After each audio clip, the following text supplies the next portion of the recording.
America में कृष्ण भक्ति का अपमान। अमेरिका के न्यूयॉर्क शहर में रहने वाला मोहन एक साधारण भारतीय युवा था, लेकिन उसके जीवन में श्री कृष्ण भक्ति का बहुत बड़ा स्थान था।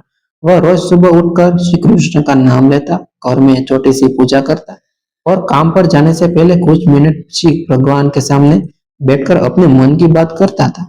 अमेरिका में रहते हुए भी उसने अपनी भारतीय संस्कृति और श्री कृष्ण भक्ति को कभी नहीं छोड़ा था। उसके ऑफिस में अलग अलग देशों के लोग काम करते थे। कुछ लोग उसकी भक्ति को सम्मान की नजर से देखते थे, लेकिन कुछ लोग उसकी धार्मिक भावनाओं को समझ नहीं पाते थे। उन्हीं लोगों में से एक युवक था जिसका नाम था डेविड। डेविड अक्सर मोहन की भक्ति का मजाक उड़ाया करता था। एक दिन ऑफिस में लंच के समय मोहन ने अपने साथ घर से लाया हुआ भोजन खाना खाने बैठा। मोहन शुरू करने से पहले उसने आंखें बंद कर ली, मन ही मन श्री कृष्ण को धन्यवाद दिया। डेविड ने यह देखा तो जोर जोर से हंसने लगा और बोला, मोहन, तुम इतने पढ़ लिखे होकर भी इन चीजों पर विश्वास करते हो? यहाँ यह अमेरिका है, कोई गांव नहीं। मोहन ने शांत स्वर में कहा, भक्ति किसी भी देश की सीमा में नहीं रहती। इंसान जहाँ जाता है उसका विश्वास उसके साथ जाता है। डेविड ने उस दिन ज्यादा कुछ नहीं कहा, लेकिन उसके मन में मोहन की बात चुभ गई। कुछ दिनों बाद ऑफिस में एक सांस्कृतिक कार्यक्रम रखा गया। मोहन ने अपने साथियों से अनुमति लेकर श्री कृष्ण की भक्ति और भारतीय संस्कृति पर एक छोटा सा प्रस्तुति तैयार किया गया। उसने किसी पर अपनी मान्यताएं थोपने की कोशिश न की।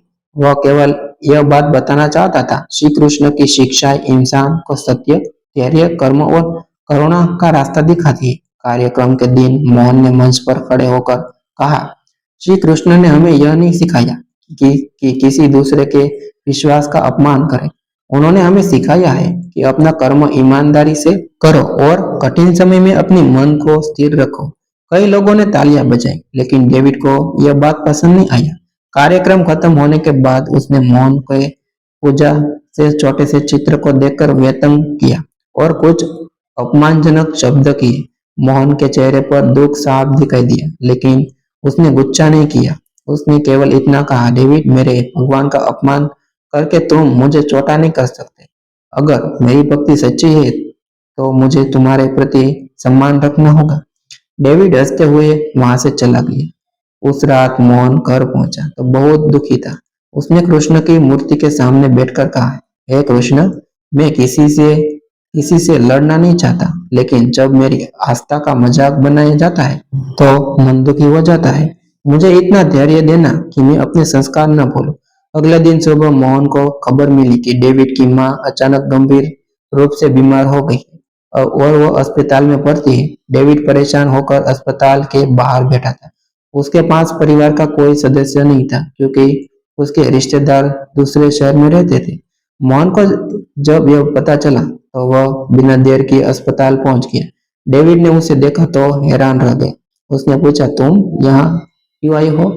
मोहन ने कहा, क्योंकि इस समय तुम्हें एक दोस्त की जरूरत है। डेविड कुछ बोल नहीं पाया।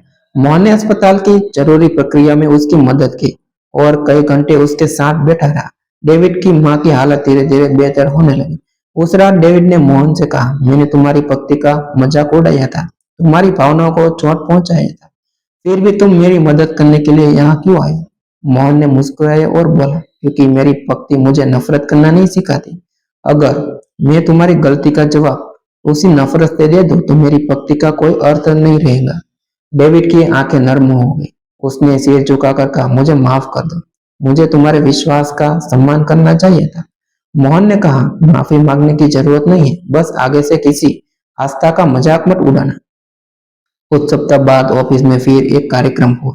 इस बार डेविड खुद मंच पर आया और उसने कहा, मैंने सोचा था कि मजबूती वही है जो दूसरों के विश्वास को कमजोर कर दे, लेकिन मोहन ने मुझे सिखाया था कि असली ताकत किसी किसी के अपमान का जवाब अपमान से नहीं, न देने में ही है।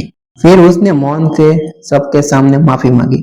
उस दिन वहां मौजूद लोगों ने देखा कि एक छोटी सी पक्षी ने दो इंसान के बीच बड़ी दूरी मिटा दी थी। मोहन ने किसी से लड़कर अपनी भक्ति साबित नहीं की थी। उसने अपने व्यवहार से यह साबित कर दिया था कि सच्ची श्रद्धा इंसान को विनम्रता बनाती है। समय बीतने गया। डेविड की माँ पूरी तरह स्वस्थ हो गई। एक दिन उन्होंने मोहन को अपने घर बुलवाया और कहा, तुमने मेरे बेटे की मदद करके हमें इंसानियत का अर्थ समझाया है। मोहन ने मुस्कुराकर कहा, मैंने कुछ खास नहीं किया।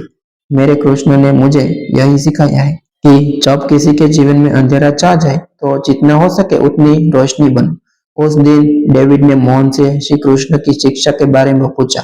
मोहन ने उसे कोई धर्म बदलने की बात न कही। उसने केवल कर्म, करुणा और सत्य धैर्य की बात समझाई। डेविड ने कहा, शायद मुझे भगवान को समझने से पहले इंसान का सम्मान करना सीखना था। मोहन ने उत्तर दिया, यही तो भक्ति का पहला कदम है। इस घटना के बाद उस ऑफिस में किसी धार्मिक भावनाओं का मजाक उड़ाना बंद हो गया। अलग अलग धर्मों और सांस्कृतिक लोग एक दूसरे के त्योहार और विश्वास का सम्मान करने लगे। मोहन ने किसी बहस से नहीं बल्कि अपने व्यवहार से श्री कृष्ण भक्ति की शक्ति दिखाई।